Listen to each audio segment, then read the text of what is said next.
welcome to Focus. I'm Deborah Palmer. Our guest today not only has raised curtains, but has also raised several eyebrows, and we'll soon find out why. In fact, when I told one person I was going to be interviewing him, her first comment was, "Please give him a punch for me." Now, he's used to this kind of reaction from an article he wrote in Chicago Magazine, and we'll let him vindicate himself and also tell us about the play he's currently directing in Chicago. Welcome, Alan Gross. Thank you very much. Does vindicate mean I have to jump out of Vinda? We don't have any around here. Oh, thank God. Why have people reacted this way to your article? I don't know. Okay, maybe I could read this. If people haven't read this, may I give a background to why perhaps they have reacted this way.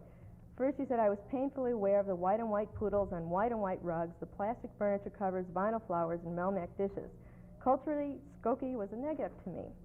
You go on to say, let's see, Dad wears burgundy-colored clothes a lot, cufflinks the size of alarm clocks. We were taught that Skokie meant middle class, nouveau riche, pink flamingos, ... Who taught us that, though? Jews. Evanston High School. Evanston High School. Gentiles taught us that. Okay. I was taught that by Gentiles. In many ways, the article is a defense of a phenomena, and there were a lot of little truths and nerves that were hit in the article that upset a lot of people.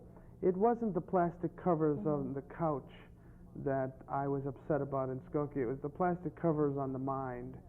And I had difficulty there growing up. I didn't think it was a great, it was bourgeois. It was a nation of shopkeepers, a town of shopkeepers. I'm attacking the bourgeois aspects of my growing up in a middle class neighborhood. Now, a lady I know from San Francisco told me, "You don't know this, but you wrote an article about growing up in the Japanese suburbs of San Francisco."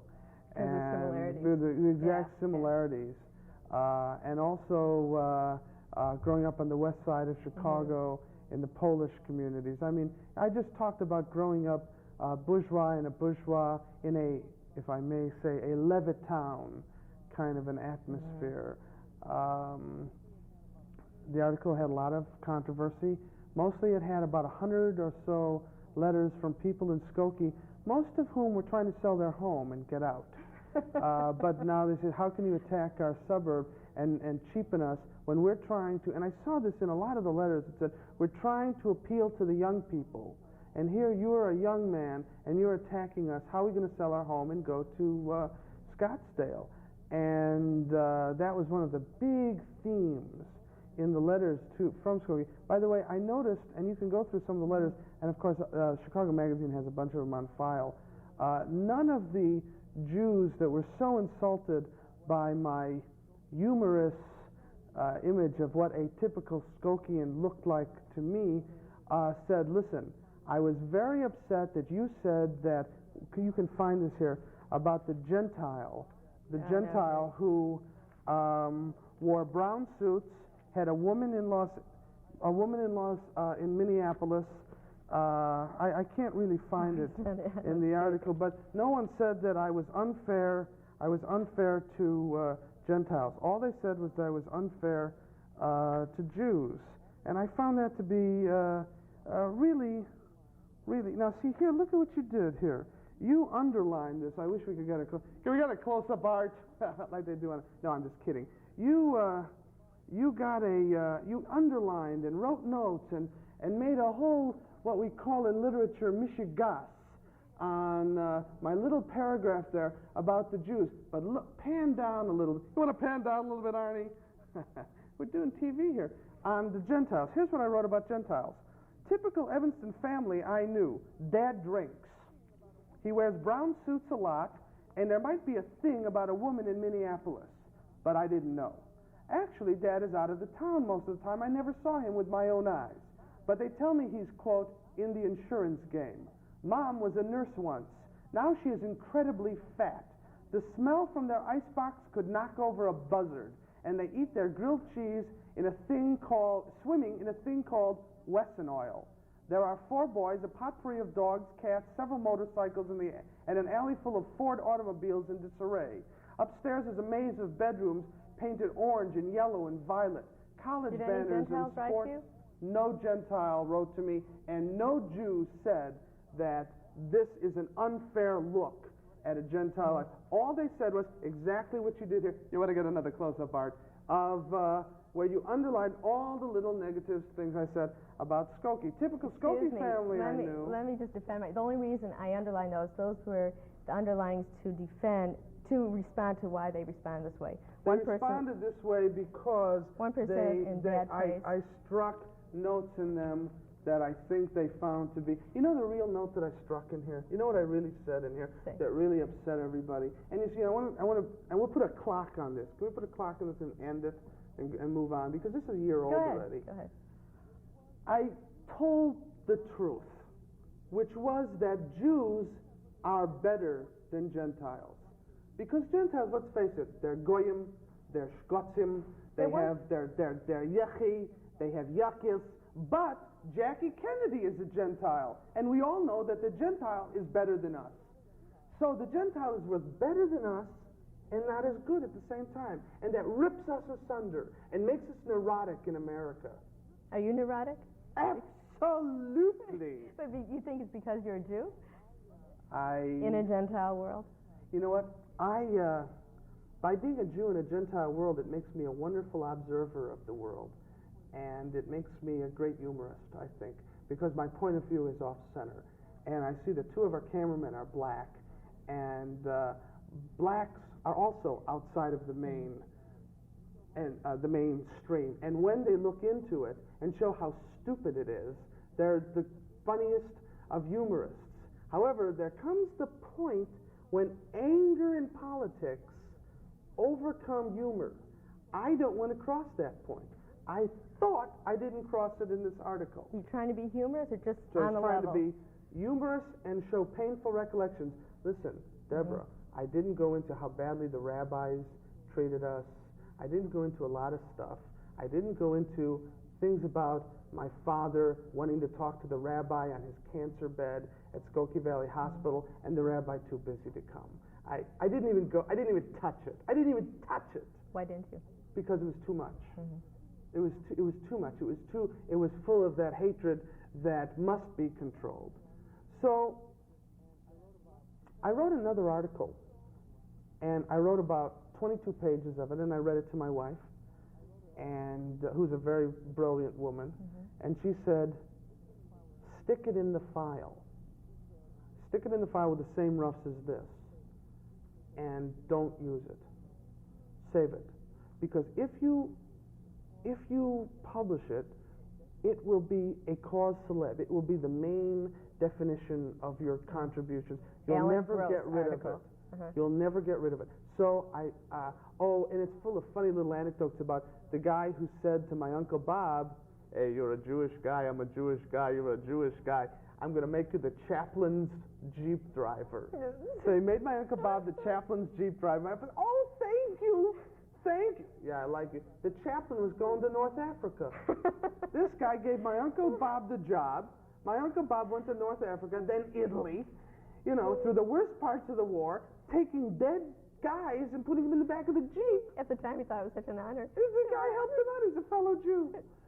All I'm saying, that was what that whole article is about. Yeah. I'm not going through it, and he said, well, he's a terrible anti-Semite. I'm not. I'm a great lover of people, but here they are, and that's what the article is about. I don't want to be. That is, it ruined Philip Roth's career. Yeah. I feel he never was able to shake it. I think Philip Roth, who is less than younger than 50, could be one of the great American novelists. But I think that made him both rich, successful, infamous, and badly thought of for years, and only now, possibly in his newest book, which is Zuckerman Unbound, which is the story of what happened to him, has he been able to bring the Dybbuk up and show it for what it is.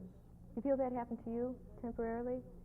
Alan Gross article, negative. No, I went right into a series of about 4 plays from the article. There were many people who were... I'm not an apologist for Jews, nor am I a person who feels there cannot be Jewish villains or Jewish. Meyer Levin, a man I greatly admire, felt that there couldn't be Jewish villains, but only Gentiles could be the villains. So he was able to make a schismatic breakdown of the world and say, there's us and there's them. I just visited his son. I'm doing a piece on him. I just visited his son, Eli, in Santa Fe, New Mexico, and Eli said to me, he once visited me and he said, where are all the people? Well, it's teeming with people. What did he really mean? He meant, where are all the Jewish people? And Meyer separated himself in many, many ways, and yet the villains in Meyer's life were almost all, after a certain point, were almost all Jewish. Why? He was in showbiz. He was in theater and, you know, where are you? I once gave a speech at a synagogue, and someone raised their hand and said, how does a minority like a Jew make it in theater? I said, you're kidding. You know, if you're Jewish or gay, you are the majority.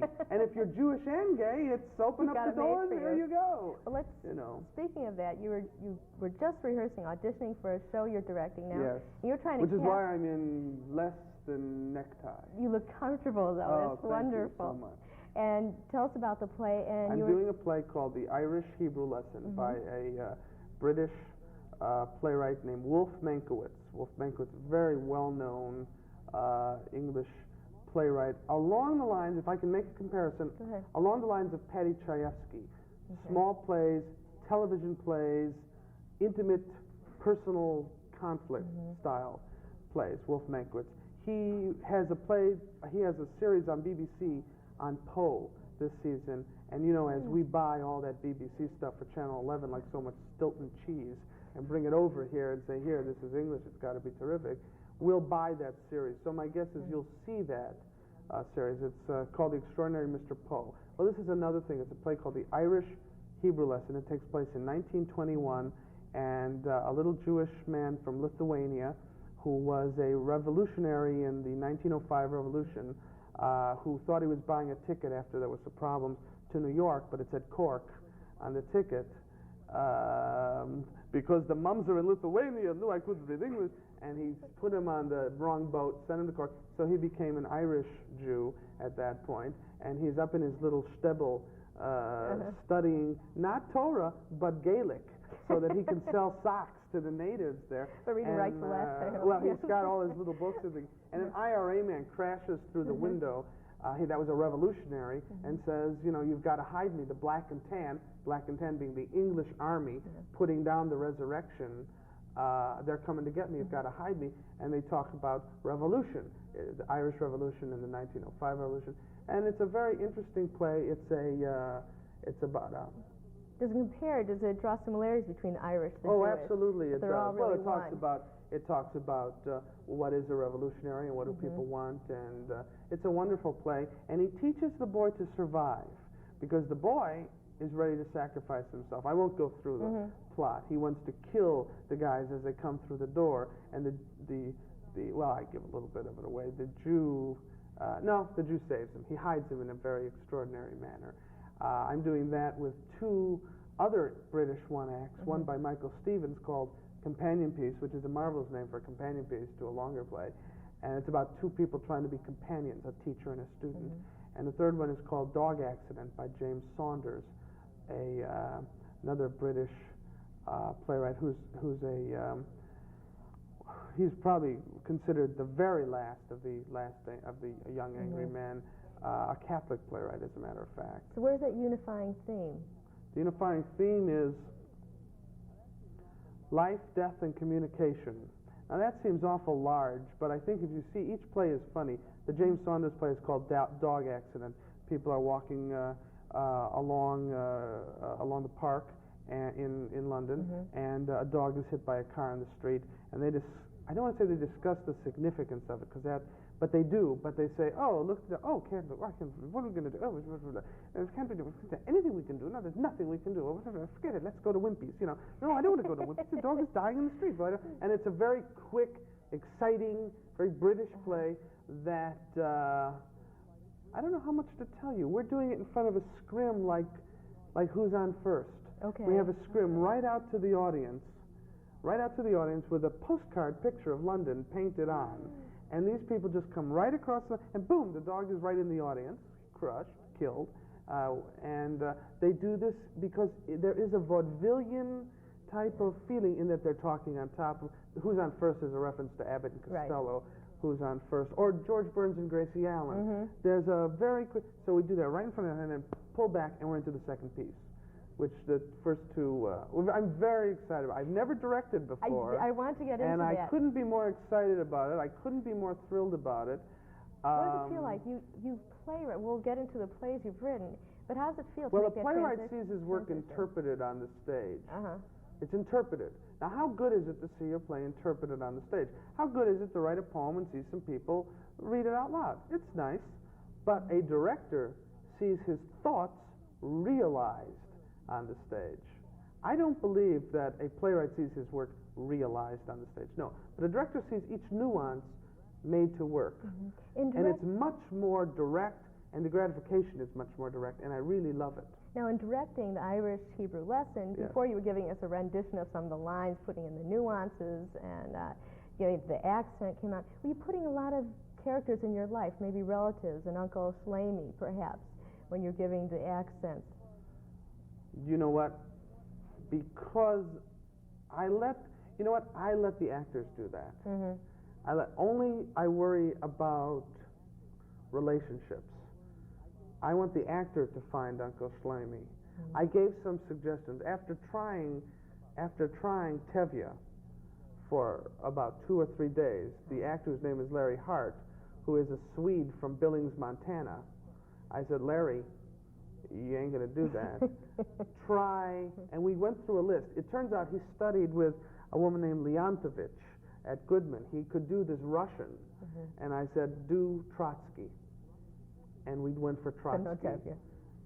This character is not going to be Tevye. If you're going to see Fiddler in the Attic, then you best go somewhere else. This is a little different thing. Plus, the man is a revolutionary. I don't think that Tevye was a revolutionary. Perchik was a revolutionary. So this is Perchik as an old man. If Tevye happened in the 1870s, I believe, and Perchik was this would be Perchik much later, with a little pointed beard and his hair up crazy and little glasses like that. Oh, it's a different interpretation. And I tell you, now you can attack me for this, if I saw it to be stock, Lipschitz, vaudeville, Lipschitz was a famous Jewish comedian, vaudeville, I said, pull away from that. So we don't have holding grapefruits, and I pulled all the sentences down at the end rather than up. I pulled them down. I said, I don't want to see that. We're not here to do that. Would it have worked better if you had someone Jewish? Were you trying not to have someone I had 4 Jewish actors. I offered the part to 4 Jewish actors, and 4 Jewish actors either could not take the part or could not memorize the lines in time. You see, Larry is also, I shouldn't tell you all this, Larry is also 35. You see, when a guy came in and he was 60 or 62, and I said, we're going to work every day, and it's, they couldn't take it. They couldn't do it. You see, these guys are good to go over to Joe Settlemeyer's and to read one line on a commercial and look kind of funny, and to take it. As a matter of fact, one guy, I loved it because I hadn't heard the word in so many years. I said, the play takes about 45 minutes. And he said to me, how many sides does my character have? Now, if you know old-time movies, the actors didn't get scripts. They got a side. They came on and said, can I get your soup, sir? And then if Fritz Feld, poof, and off they went. So all they got was 1 page. So the guy said to me, how many sides is goodness. it? And I said, well, it's about 37 pages long. That's 70 sides, 80 sides. And I thought, well, reaction? I can't do it. Then one guy, this was cute and sweet. It was sweet. I mean, be a person. The guy says, I take it, I love it. He took it home. He called me, what are you going to do? He called me up, he brachafus. He brachafus on me. I said, what are you talking about? He said, well, I've had this arch problem, and I can't. I said, well, put you in slippers. Well, I thought I should talk to the doctor. So he's out, and Larry Hart is in. And you had mentioned, you had drawn an analogy between tennis and your show. Oh, Lobs and the nets. yeah. In many ways, and this is on the writing of the show, again, I probably shouldn't say this. I probably shouldn't say half the things I say. But you're honest. Well, I am honest. In many ways, the show, the Jew plays the net and the Goyim hit him lobs. The Goyim says to the Jew, I know what kind of people you are. You're a tight lot, a closed clan of people. And the Jew hits third. He says, what could you do? We're a small family. See, so boom, he hit a boom, point Jew. Right, yeah. So there's a lot. So I have tried to not, I think there's a lot of polemic. I'm not criticizing the play for it, because I think that I have, in my direction... Are they meant to be humorous? They're funny. All three are funny plays. And, but I would say that even if they weren't, Deborah, because people want to see comedy, they don't want to see tragedy. To me, a play is tragic when their carcasses are laying on the stage. Other than that, it's comedy. And so the initial... I think that by the end of this century, we'll have a different breakdown of comedy tragedy. Tragedy has to do with the fall of great kings from great heights. Well, where are you going to get that today? You see? So we don't have it anymore. Comedy has to do with, the shepherds and shepherdesses frolicking in the fields. Well, we don't quite have that either today. We're somewhere in the middle. And I think that... we should, as we should break down Democratic and Republican into conservative and liberal, this is a whole other subject, we should break down, because the skew is this way, not that way anymore, we should break down comedy, tragedy. Is The Gingerbread Lady a comedy? It's a very sad play about alcoholism down there. But Neil, who is smart like a fox, he says, it's comedy, come see my comedy. See, and they come. Alan, now what was your interest in choosing the Irish Hebrew lesson? Well, actually, it was political and artistic. Artistically, I think the young British playwrights, or the British playwrights today, are doing a better job at doing the theater than the Americans are. The Americans seem to be training for film, and therefore they're into just trying out, auditioning for film. I'm really kind of mad at that. Isn't the dialogue is a lot different? Among other things, right. I think that the English like language. But the real reason was that, okay, you talk about all this other stuff about Skokie and this is a Jewish play. It's the high holiday season. It's the thing I can do for my own people. I mean, in all through rehearsal, they practically ruined my bar mitzvah tallis. But I thought, you know what? Let it get some wear. Because it's been sitting in the bag for 7 years. This is something important. And I think that the play is an important play. It says a lot about revolution and the way people treat people, and should there be an Israel, and should the Jews have a country, and should the Irish have a country. And it's an important play, and what was going on in 1921 is going on today. I picked it for very strong political reasons. I think those same reasons are still current. I mean, they still exist today. Oh, absolutely. I think it's a wonderful play for, this season of the year. It's a Jewish play, but it's universal also. Universal through the specific, which is something I'm philosophically You better very pinpoint what you mean by that. Oh, you know what? It's by being Jewish, we're everyone, and I think that people understand that. Now, you haven't only written for adults. You've also written books. Now, did you take these from your own childhood? First I have the titles 3 of them. children's books. One is called What If the Teacher Calls on Me? One is called the I Don't Want to Go to School book, and one is called Sometimes I Worry. And they're all published by Children's Press here in Chicago. And they deal with problems that children have. Yes, I took them from my own experiences. In many ways, they function as sort of the child of the mind. Think people are better off as children? No, as a matter of fact, that's almost the theme that's running through the book. Childhood is a much overrated time of life. It's a time in which you have no history to call back on, and you don't understand the future. And everything is both cataclysmic and overpowering. And the theme of the books are basically that I have worries. Some of my worries are little things like what if not little things, they're equally treated in the book. What if ghosts are living in the basement? What if I get kidnapped by Martians? Then we work into the middle range. What if my parents move away and don't take me with them? What if nobody picks me for their team? Did you ever worry about this? I worry about everything. Did you ever make the team? Sure, I made the team. I was very good at one time. I played second base, and it's another story. However, another thing that I noticed in Skokie was if your father was the coach of the Little League team, you were on it. My father was selling schmattes at the time. I was just one of the kids they had to deal with, you know. They never gave me special attention. I noticed none of, you know, I'm not talking from a Freudian standpoint, none of those papas got behind me and said, hold the bat like this, son. No, they were doing that for their own son, Chucky. But, did you resent your dad for that? I don't resent my dad for them. I resent their dads for it. My dad was trying to sell overalls, you know.